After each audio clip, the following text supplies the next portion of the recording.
Jewish state, it's now gearing up for a potential multi-front war days after a devastating onslaught from Gaza's Hamas regime. Over 1,200 Israelis have been killed in the Hamas attacks so far. On the other hand, 900 have been reported killed in Gaza, which has come under intense bombardment from Israel's retaliatory strikes. Israel has also reported finding bodies of some 1,500 Hamas militants who infiltrated the Israeli territory on the 7th of October. Israeli Defense Minister Yoav Gallant has declared that a full-blown ground offensive in Gaza is in the offing. He said that Israel started the offensive from the air, which will be followed by a ground assault. Gallant was also speaking to Israeli troops near the Gaza fence, where the Israeli forces say some 300,000 soldiers have been deployed. Moments ago, Israel pounded the Islamic University of Gaza with heavy airstrikes. The latest strike comes amid concerns around mounting civilian casualties as Israel indiscriminately bombards the densely populated Gaza Strip. Over 2,300 such airstrikes have been carried out so far on what Israel says are Hamas hideouts. Gazan authorities have just informed that 30 people were killed in the Israeli strikes overnight. Hamas has also confirmed the death of some of its top commanders in Israeli attacks, but the militant group has nonetheless threatened to begin executing hostages if Israel continues to strike civilian households without prior warning. Hamas is holding up to 150 hostages. These include Israeli and foreign nationals. Civilians in Gaza, on the other hand, are scrambling to flee the narrow strip of land, which has now been blockaded completely by Israel. Egypt, on its part, is moving to contain the mass exodus of Gazans into its soil. Egypt's military had taken up new positions close to the border between Egypt and Gaza and was running patrols to monitor the area.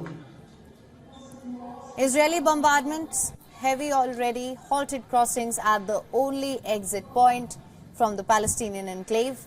Amid the fresh attacks and counterattacks, the Israeli forces have confirmed the arrival of the first tranche of advanced ammunition from the United States. The U.S. aid arrived in Israel as President Joe Biden called the attacks by Hamas an act of sheer evil. Good afternoon. U.S. Secretary of State Antony Blinken is also set to visit Israel on Thursday to meet with senior Israeli leaders in a show of solidarity and support. At least 14 U.S. citizens have been killed so far in Israel, with an unspecified number of Americans missing or being held hostage. Is their own determination, their own commitment, their own conviction to continuing this work, to making sure that other Americans who are unjustly detained. Israel struck over 70 targets in Gaza overnight, and here's an on-ground report from our correspondent Jody Cohen prior to the airstrike. Listen in. I'm at one of the many blood drives that are taking place across the country, and thousands of people have been going to these blood drives today. Many have been turned away because they're just too busy. Now, this afternoon, we've 3 times gone to the shelters because of rocket fire from Hamas in Gaza in central Israel. There have been more rocket attacks in southern Israel, and 2 foreign workers have been killed and 1 is seriously injured. We've also heard of further atrocities. Kfar Aza, which is a kibbutz near Gaza, the fighting ended there this morning, and it's been discovered that 70 civilians were killed there, including 40 babies, some of whom were decapitated. And an IDF officer has said it's not a war or a battlefield, it's a massacre.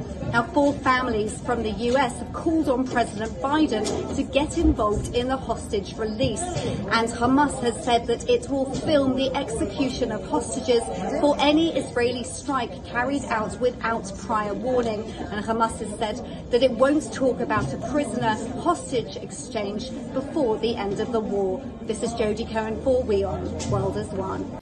WION is now available in your country. Download the app now. Get all the news on the move.